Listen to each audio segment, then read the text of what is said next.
Hello, everybody, and welcome to our webinar today. And we will be talking about demystifying certification with GLOBAL.A.P. Today, the speakers are myself, Dr. Melinda Knuth, the head researcher with Sustainabloom.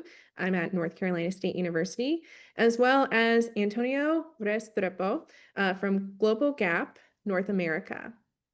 The objectives of the webinar today are to understand the importance of environmental and social responsibility in floriculture, as well as discovering different resources from Sustainabloom to support your journey in sustainability, evaluating if third-party certification is a right thing for you and your business, learn how certification validates and communicates your efforts, recognize and build your existing good practices in sustainability, and learn the next steps to transition from practices to certification.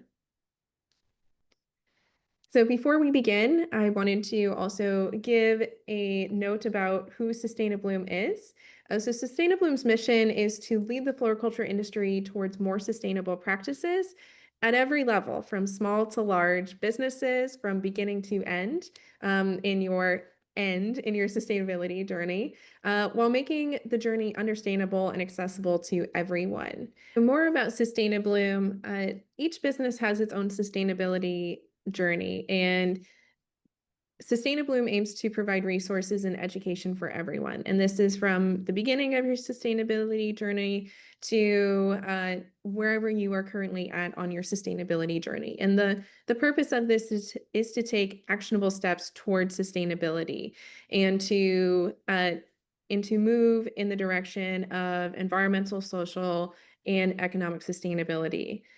Within your journey, certification might not be right for you at this time, but the important part is to take steps towards sustainability and whatever practices you're able to implement at this time or ones you might consider implementing in the future. What we know is that from research that American Floral Endowment, as well as what we've done as well in the Sustainabloom program, has shown is that customers want to hear about your sustainability efforts that you're doing and your commitment to sustainability. So it's not just something you might intrinsically feel, but also things that customers want to see and consumers want to see as well. And with that, I'll hand it over to Antonio to introduce GLOBAL.A.P. and get us started. Thank you, Melinda. So again, my name is Antonio Restrepo. I work with GLOBAL.A.P. as a producer relations manager. I am from Colombia, which is, of course, where most of the flowers come, and also the coffee, at least the good coffee, comes from Colombia. And I've been with GLOBAL.A.P. about 3 years. And before coming to GLOBAL.A.P., I worked for a large producer, produce, fruits and vegetables. And during many years, I have experience on the ground implementing all type of audits, food safety audits, sustainability audits. I work with different certification bodies, different countries, all sizes of producers, small and large, and I have a lot of experience and understanding on what it takes to implement these programs, and also what it takes to go from the programs to get certified. So a little bit about GLOBAL.A.P. If you don't know GLOBAL.A.P., we are international organization, and we have a fundamental objective, which is safe and sustainable agriculture worldwide. What we do is we set a voluntary standard. So this is, of course, not mandatory. This is only voluntary. And these standards are for certification of agriculture products around the world. These include fruit and vegetables, flowers, we have herbs, we have aquaculture, we have different products. We have more than 25 years industry experience and a little bit more than 200,000 certifications around the world. This is all products. And we are in about 130 countries. One of the standards, we're going to talk later about what are the standards, or what is a standard or an audit. One of the standards that we have is called Integrated Farm Assurance.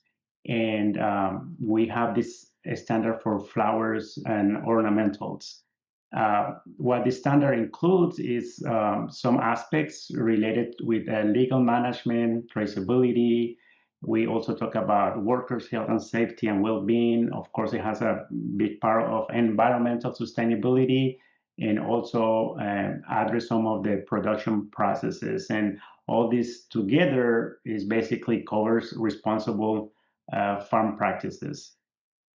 Now, in terms of flowers and ornamentals, for IFA, we have about close to 2,500 certified producers around the world, and about 39,000 are on cover production, and 31,000 are cover production. So now let's get to the point of the presentation, which is sustainability. So why is this important? So I think we need to start with the big picture, which is what is called the triple bottom line: planet, people, and prosperity, and all this together make sustainability. Now, this is not just a buzzword. We hear about sustainability a lot, and it's like kind of a on-style word.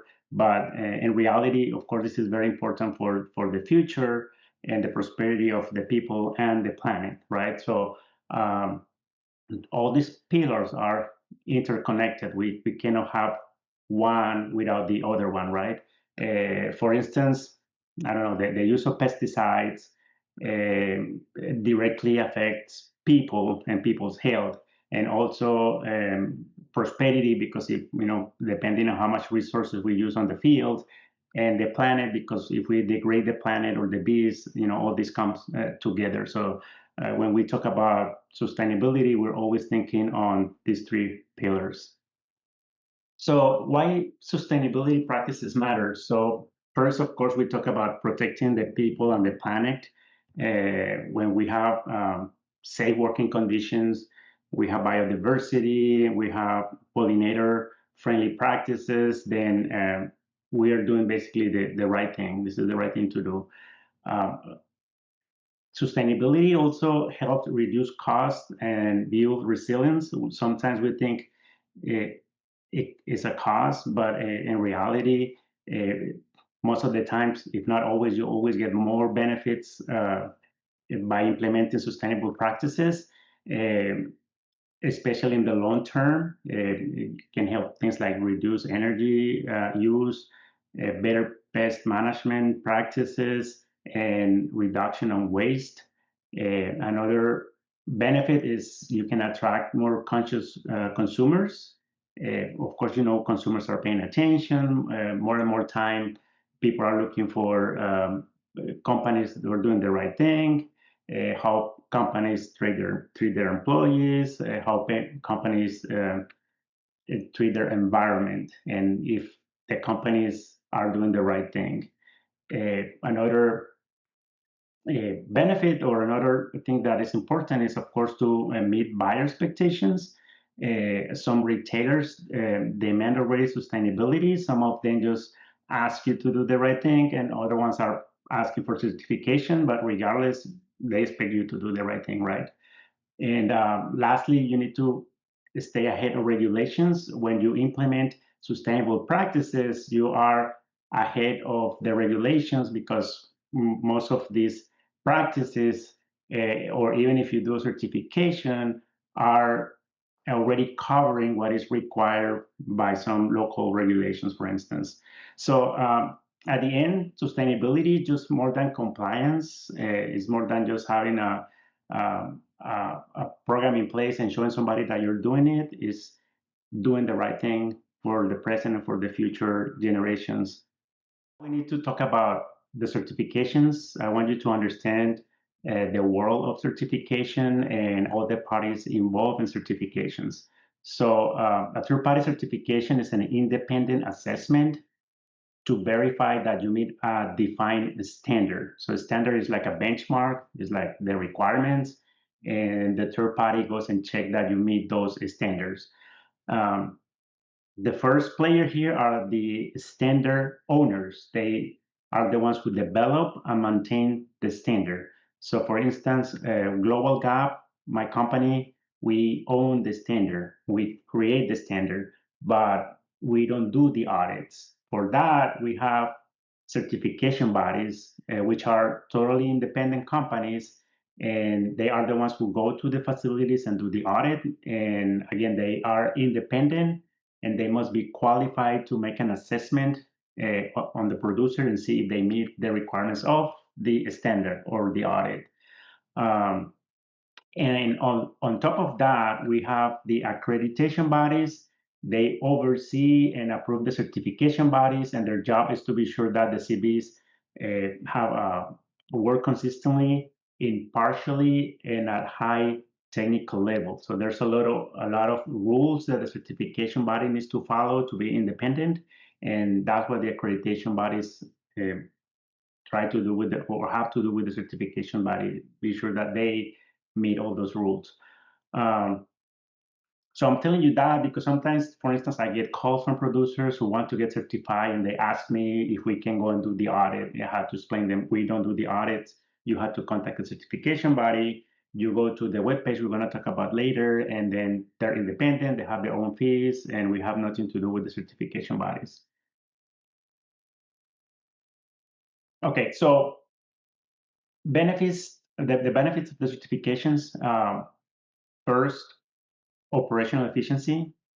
Uh, when when you have the not the certification, but it says that the program required to have a certification, then this help you simplify the task.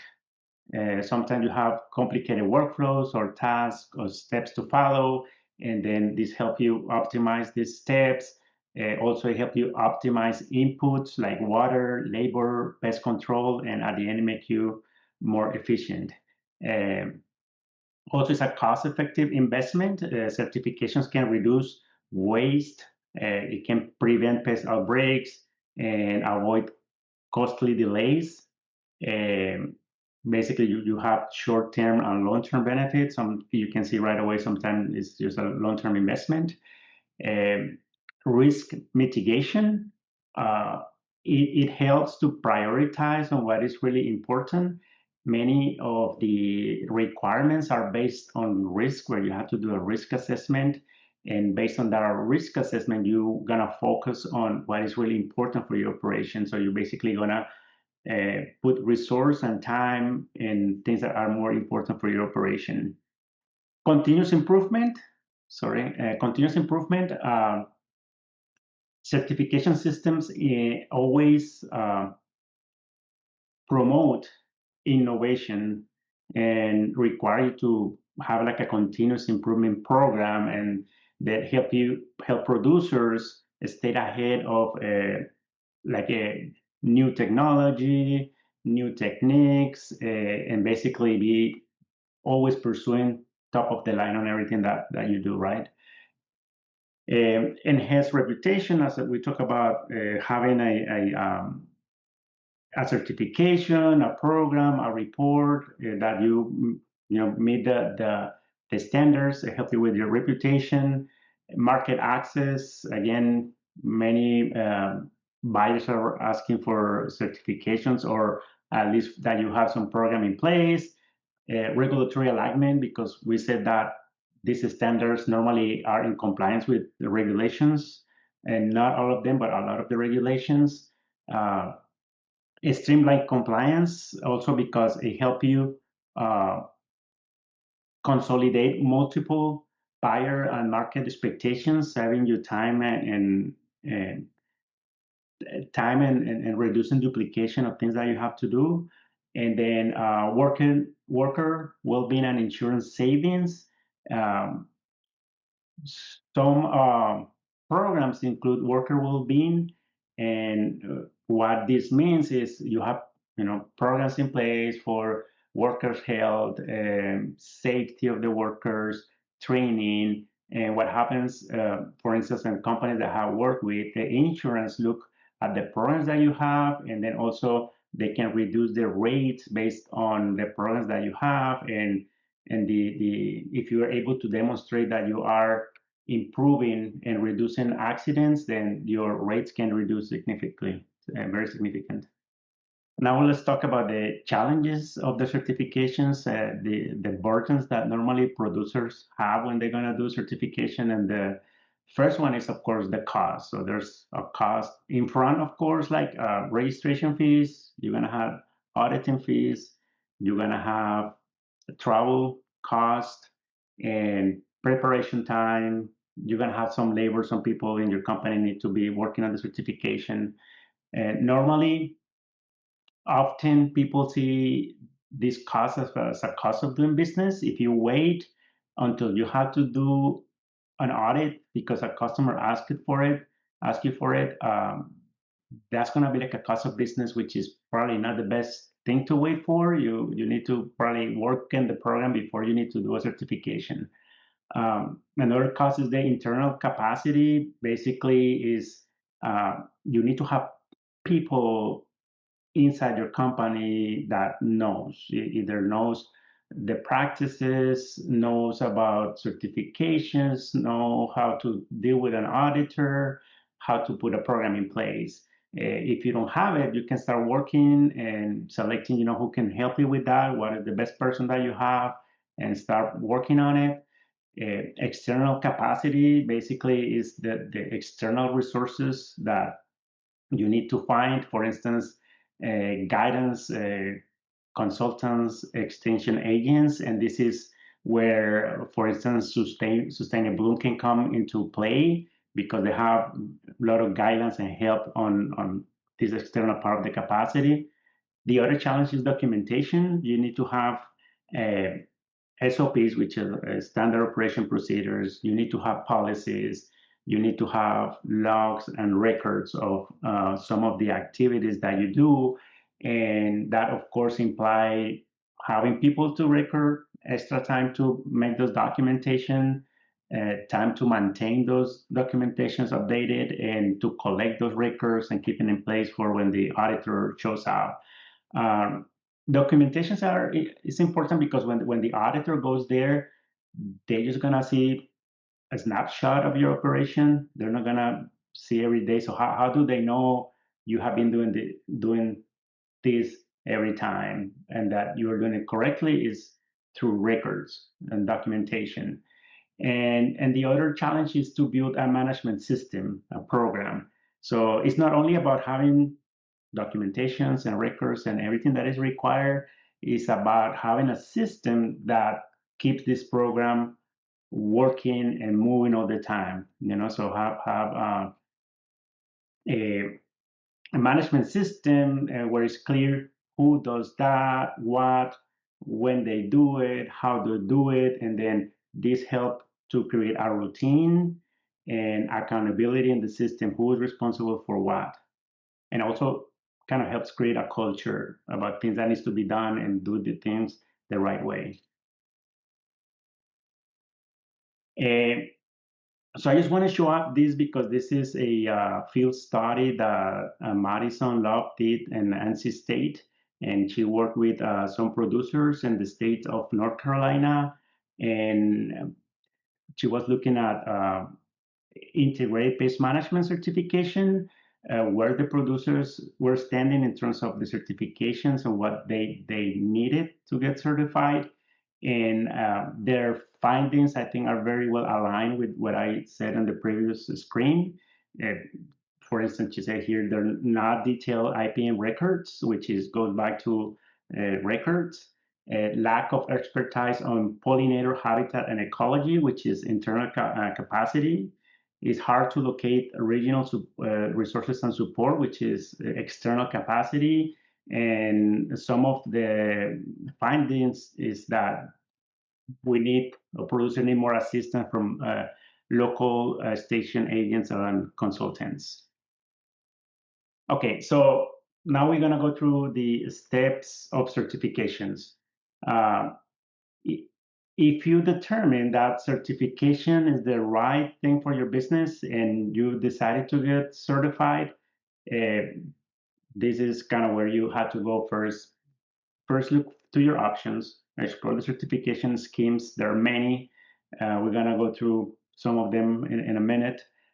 Which one are the best fit for you? Then you need to understand the buyer requirements in case you're doing this for a buyer.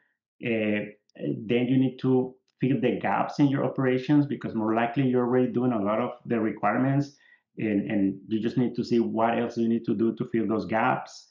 Then you need to choose a certification body, and then of course prepare the audit, and then go into continuous improvement after you do your audit. Okay, the first step, what certification scheme or audit best fits your operation and sustainable goals? Uh, so while the outcome of these different schemes is centered around sustainability practices, most would have different areas of focus. Some are specialized in aspects such as pollinators, so that some are specific about pollinators. Some are centered about community well-being. Some other ones about pesticides. So there are different. Some others about water, and some other ones that have like a broader scope. Then then you need to choose a scheme that aligns with your company's actual practices and your core values and your sustainability goals. Um, you can also ask consultants externally for what will be the best fit for your operation. Uh, but also, again, you need to do your own work. So in terms of certification schemes, this is where we need to start using external resources, and Sustainabloom has this beautiful page where they have a list of sustainably recognized standards. So if you click here and we go to the page, we can see first, as I told you, there are different kinds of certifications, or at least they have different focus.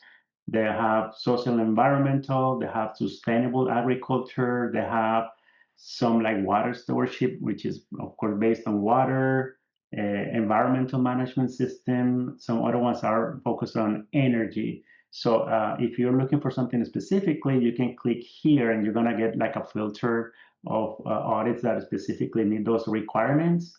There are also some groups like the FSI basket of standards, which are basically European requirements in case you are thinking of exporting to Europe, and ITC standard maps. So basically, you can look here for different kind of certifications. Here is a very extensive list: Bloom Check, Business Alliance, Business Social Practices.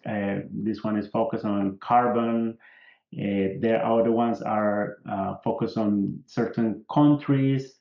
Um, Fair trade is focused on labor. Flor Ecuador, as I told you, focus on some countries. Flor Verde is Colombian focus. We have here Global.A.P, which is for global.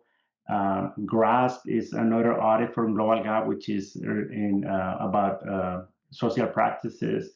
And the list here goes on and on. USDA, this is basic, of course, organic and sustainable audits, when basically the list here is very extensive, and you can click ISO, for instance, is another standard owner, and you can click here and you can see some details about this certification.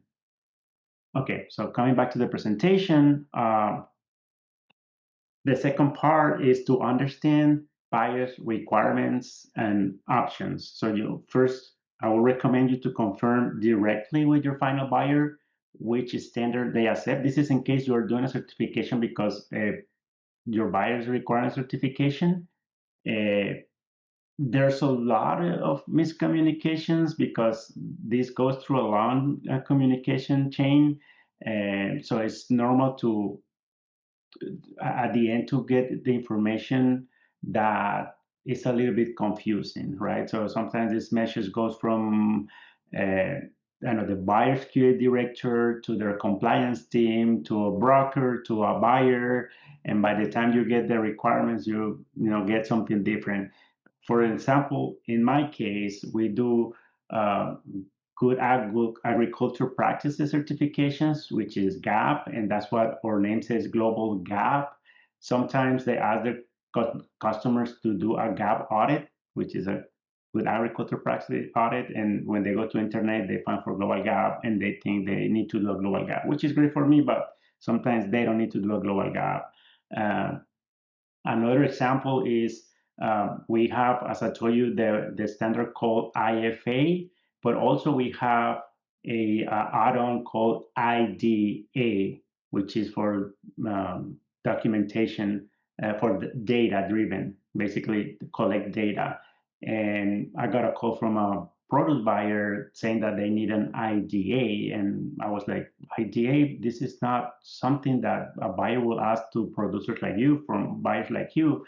And then I did some research, and it was just a typo. I mean, they meant IFA, and this producer was ready to do an IDA, which is totally different. So please ask, be sure that you know that they're asking you for, or you understand what they're asking you.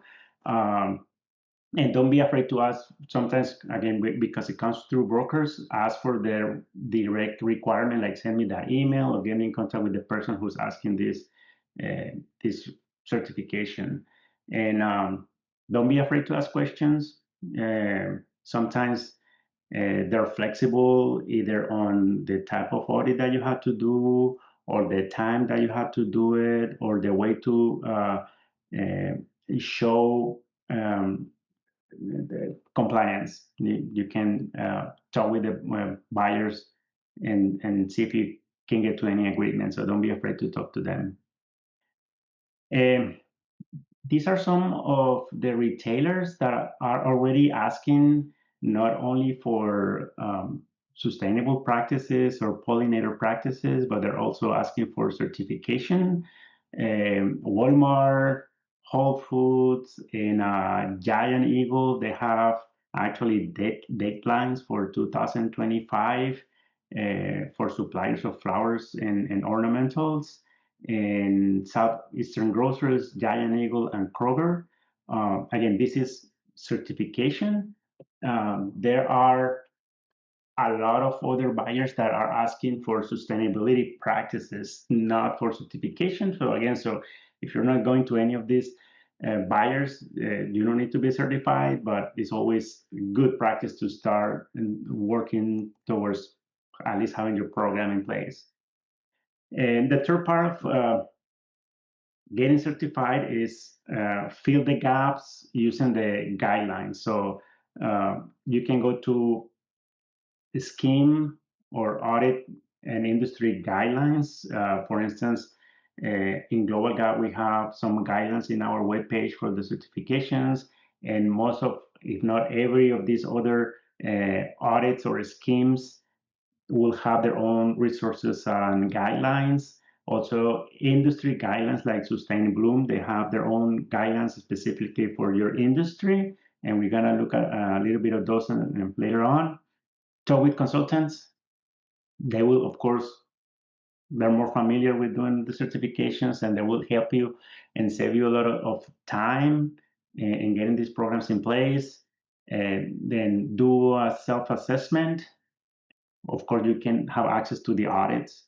Uh, they have basically all the questions. You go through all the questions, you see what you have, what you're missing, and then you have what we call a gap report, which is basically what you need to do to get into compliance. And then based on that gap report, you do an action plan, which is basically corrective actions. What are you going to do to complement what you're missing in order to be compliant? So guidelines, Sustainabloom also have a lot of guidelines on their webpage. You can see here they have carbon accounting, circular economy, and community engagement, composting, diversity, equity, and inclusion, integrated pest management, inventory management, nutrient management, plastics, lighting, consumer demand preferences, employee continuing education, energy, well, health. So there's a lot of different resources. A lot of these practices are required by one or two of all the certifications. I think, for instance, IPM is one that is very common in requiring most of all the certifications. Uh, and energy efficient, I mean, there's many resources here that you can use.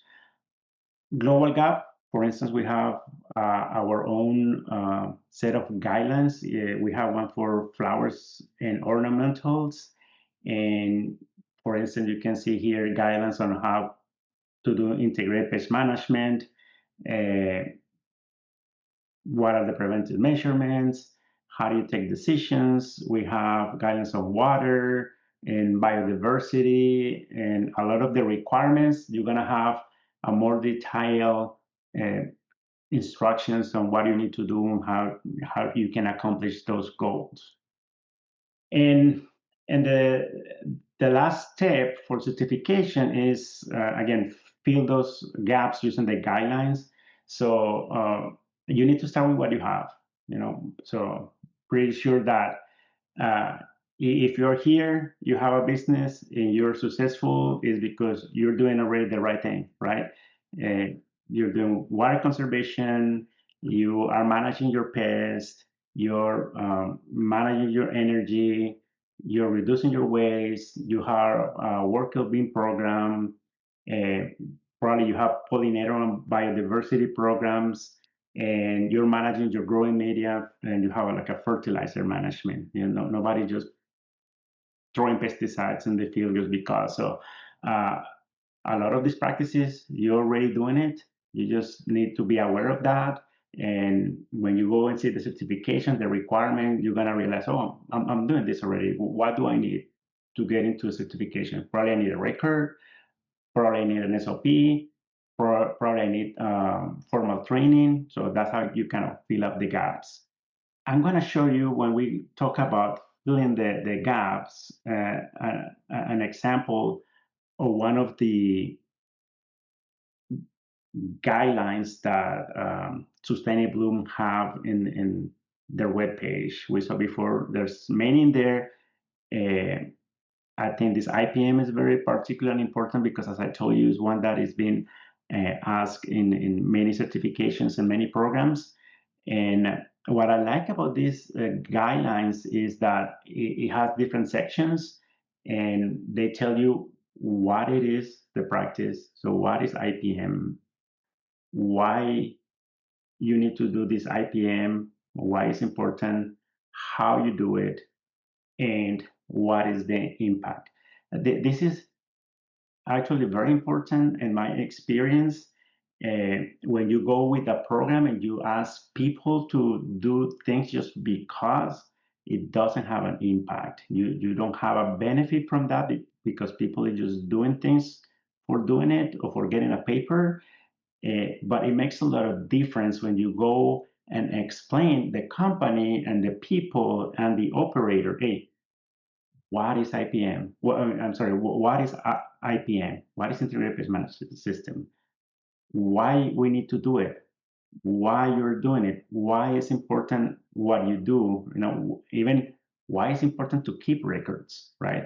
And then, of course, how you gonna do it? It's the best practices and probably SOPs or standard operational procedures, and how this will impact your operation and uh, your farm and the environment. So I like that about these guidelines, the way they are structured. Other part I like about these guidelines is they have like an industry spotlight. This one right here is about Metrolina greenhouses, which are located in North Carolina, which is also where I am right now. And I think this is one of the biggest or most important producers. And there are some testimonials here from Dr. Delanage. He said, we want to avoid simply scheduling chemical sprays without understanding the pest pressures. And over time, our pesticide usage is going down, so we are heading in the right direction. So you cannot measure, you cannot improve what you cannot measure. So this is also important part of having documentation and records on pesticides. Another testimonial here is IPM is really a core part of operations. You have to do it, say Dr. Jelenish, and it is the right thing to do. So I like how they kind of give you a perspective on the producers that are already doing it and how it benefits the operation.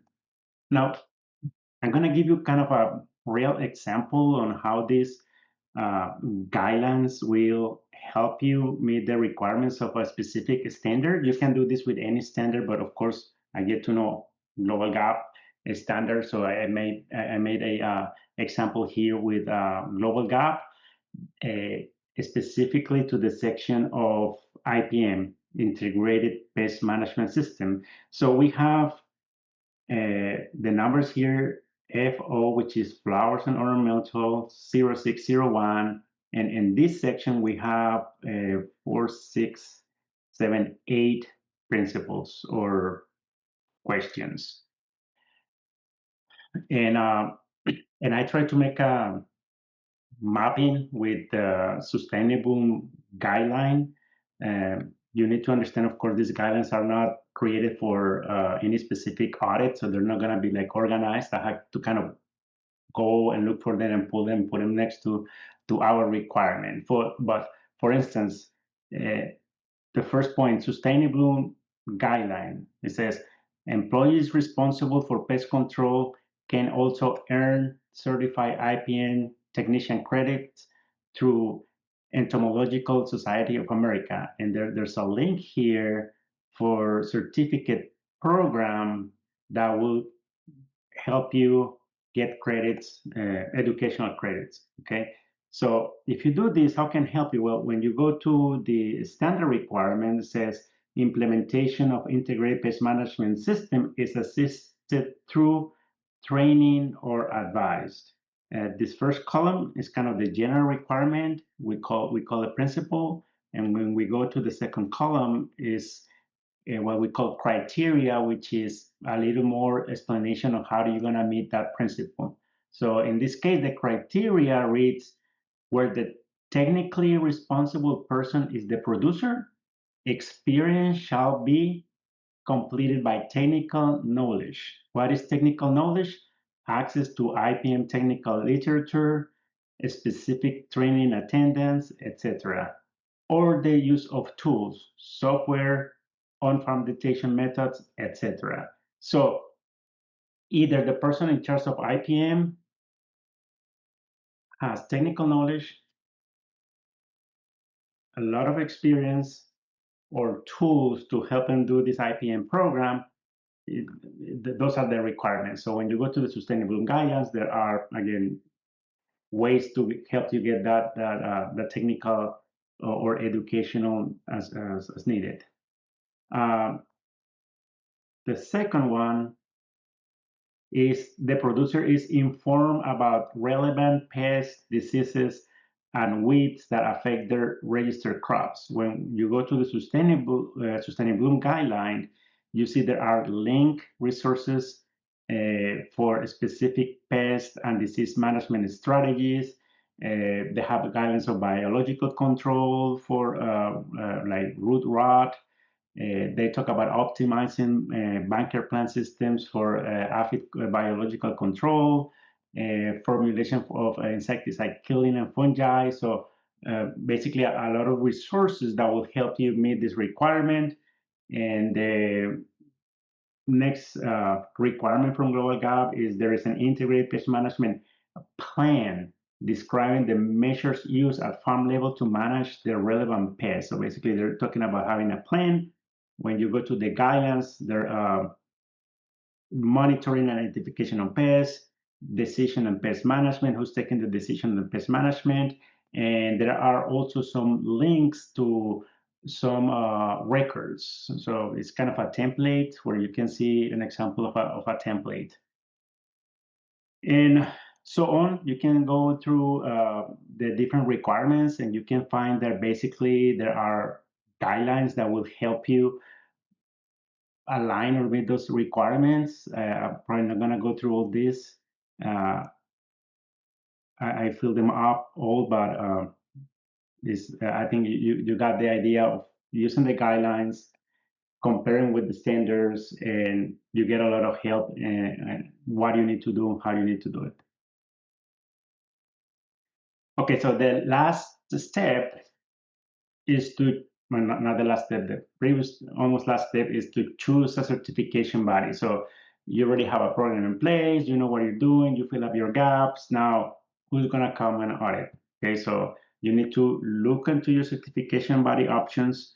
You go to the web page of the certification that you have choose, and you look for certification bodies. There should be a list in there, and my recommendation is to talk, like every time you're buying something, do a quote, talk to at least two, if not three certification body.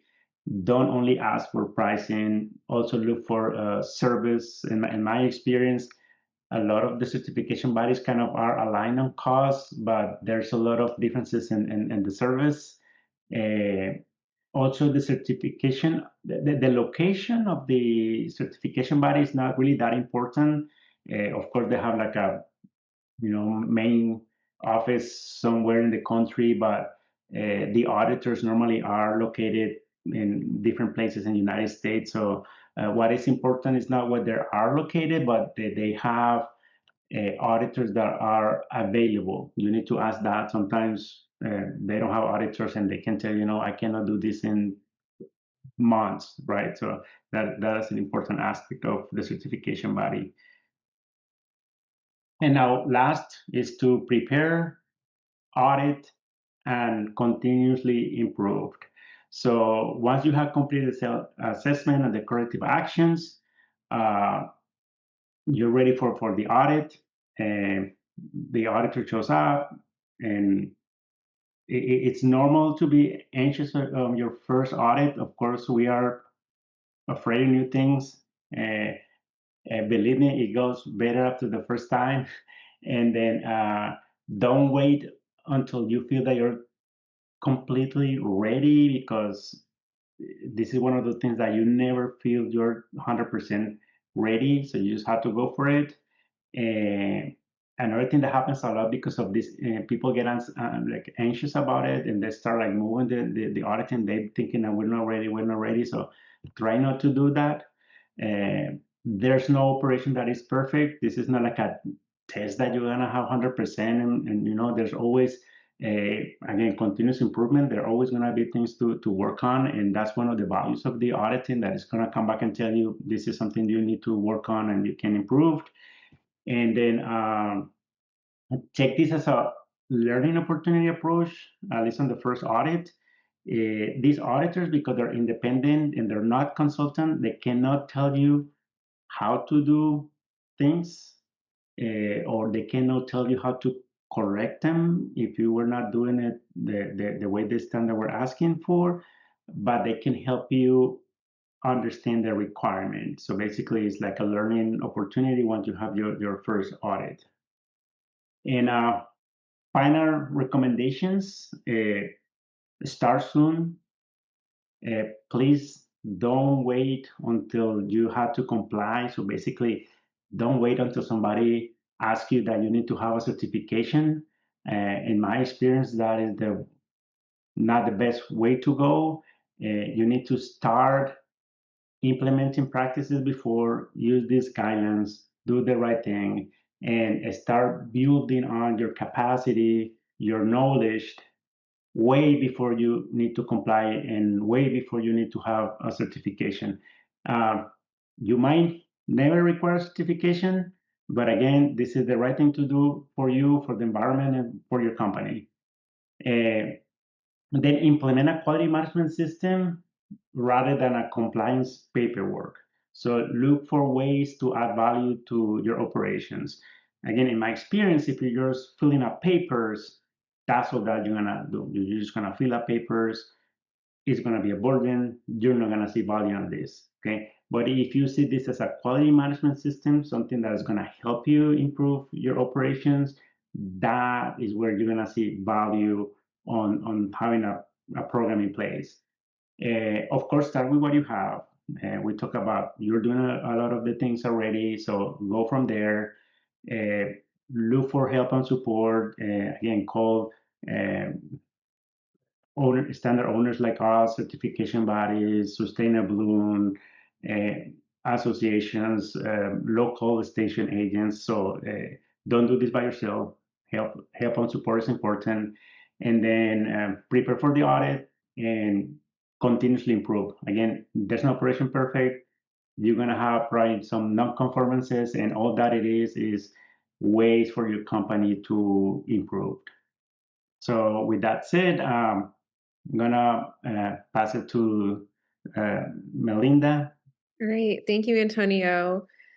So with Sustainabloom, we recently shared a video about the sustainability road and which means and shows the representation of everyone joining together, no matter what part of your sustainability journey you're on, and moving towards a more sustainable future together.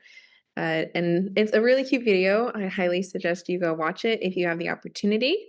And just to reiterate that Sustainabloom's purpose is to help each business on its own journey, whether certification is part of that process for you or not.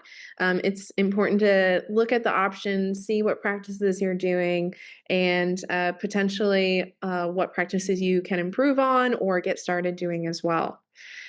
The important part is taking actionable steps towards your sustainability journey. And this is where Sustainabloom was created, is to help businesses like yours to meet you where you're at in your education and your journey to get where you want to go. So for acknowledgements, thank you to Global.A.P and to Antonio for the presentation today. It was fantastic. Thank you also to the donors, as well as the different sponsors of Sustainabloom, as well as the American Floral Endowment. Without your support, we cannot continue to do educational content, and we really appreciate everyone's support in being able to do so.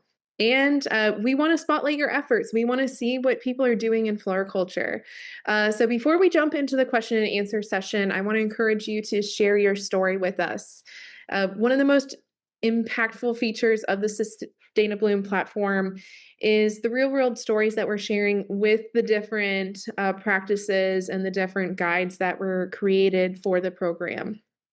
And these highlight different successes, challenges, and general experiences impacting the sustainability practices in floriculture. So if you're interested, and we would love if everyone was interested, please scan the QR code to share your story through the online forum, or visit the website to learn more and to see examples of other sustainability spotlights. And with that, we are happy to open up for Q&A and to hear any questions anyone may have. Alrighty. One of the questions that we have is, how long does it take to get certified once I start the process? And Antonio, would you like to grab that one? Sure. So how long it takes to get certified? Well, it normally, depending on the certification, you need probably about 3 months of records. Before starting having to get records, you need to have the program in place. So it depends if you have already have a program in place, you're doing the things from time ago, that's gonna go faster. If you're gonna go from zero, it's gonna, of course, gonna take you probably another 3 months at least. And then while you do the audit, it's probably gonna take about a month or two before you actually get the certificate. So I would say it's gonna be about 6 months that takes the whole process to get certified. And it can vary again depending on the audit you're doing, but I would say it's a good time, about 6 months. Awesome, thank you. Another question that we got was how are growers balancing economic viability with environmental responsibility? Which is a really interesting question because some of the some of the feedback we hear sometimes at Sustainabloom is that I don't know how to do this because it'll cost a lot of money. And what's really interesting is that people who are doing sustainability efforts are seeing that it actually saves them money. So a lot of the environmental things that they are doing are actually have return on them financially. So there is a return on investment. And one example of that is retention ponds and having retention ponds as growers instead of continually pumping with wells or using municipality water. And through that, they're able to um, save not only money with their pumping, but also then they have a reservoir that they can continually pull from instead of pulling always from fresh water. So there seems to be a connection between being environmentally responsible and having some return on investment for it. All right, we're going to check the chat again. Let's see. Oh, okay. So Susan just left a comment. I've watched one company grow and do well being part of the SANC program, which is Systems Approach to Nursery Certification, a program that reduces risk of spread of plant pests. And good to hear about other programs. So, oh, thanks for sharing. All right. Another question we have is, do I need to hire a consultant to get certified? And I think that's directed towards you, Antonio. Okay, yes, so not really. I mean, there's not requirement to have a consultant, and depends of where you are and your resources, if you have people internally that have knowledge about the program, how to put a system in place. If you start from zero, it will be recommended to use a consultant.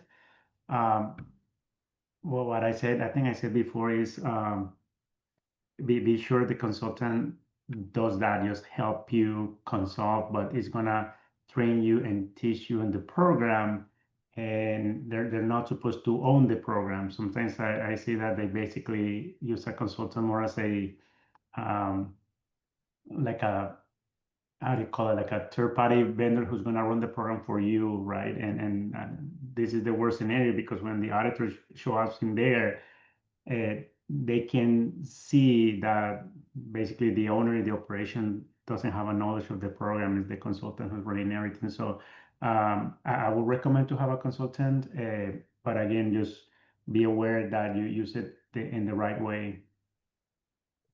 Awesome. Yes. We just got a comment in the chat again. So thumbs up to Antonio and Melinda. They are a horticulturalist in Kenya, and the question is, what is the full cost of Global GAP certification? Yes, the full cost will be, of course, hard to calculate, especially because it's global, in different countries, and we have different prices all around the world. In our case, in Global.A.P, we charge our fees, which are kind of not very high by hectare. And as I said before, the certification bodies, the company that do the audit, they are the ones who put their prices. So of course, it's not the same a company in the United States that one in Argentina, right? So here might be thousands of dollars in Argentina, or Kenya, or other country might be a few hundreds. So we don't know. I can tell you, in United States, uh, food safety audits for produce, not for floral, uh, I would say an average $1,000 to $2,000 in average United States. But I mean, it's hard to tell you how much it's gonna cost, really. Okay, awesome. I think that we do have a few more questions. So another one is how are oh, I read that one. So sorry. Are consumers driving sustainability, innovation in floriculture, or is it being led by producers and researchers? Um, so from the Sustainabloom perspective, I think this is quite interesting because is it being demanded through the market or is it being pushed through the market supply wise? And I think it's a little of both, where there's some consumers who are wanting it and desiring it, which we are seeing, which we are also seeing in Europe a lot. In Europe, it seems to be driven a lot more by consumers than it is in the United States. Um, but also, and Sustainabloom is is a product of this. It is being led by producers and from researchers and associations like American Floral Endowment. And so it seems to be a mixed effort within the US on what is driving sustainability. And so going to what Antonio was saying, where um, some some consumers or some customers may be driving and wanting you to get certification. In some cases, it might be more intrinsic, and it just kind of depends on the situation within the US, which is a little bit different than other locations like Europe. All right. And then our last question, unless anyone wants to put it in the chat, another question in the chat is I'm wondering, does getting certified get me a better price? Okay, so Dr. Melinda said before, having this not only the certification, but at least the program in place, if you do it the right way, you actually get a lot of benefits. Like we actually have a presentation on the economical benefits, and we have a lot of real life examples where producers actually save a lot of money or made a lot of money implementing practices that will save them resources. Now, when it comes to pricing, unfortunately, what I have seen so far is there are no supermarkets telling you we're gonna pay you more money if you're certified. You know, it's kind of expected that you have the certification. There are few certifications that will pay a premium, and that premium is not, it's really supposed to go to the producers, right? So this is in markets where there are concerns about producers being exploited or they don't have enough benefits and social benefits. So you see certifications probably around coffee flowers also have some other certifications in which there's a premium that's supposed to go back to the producer. So and other benefits, of course, you can open to better markets, better customers.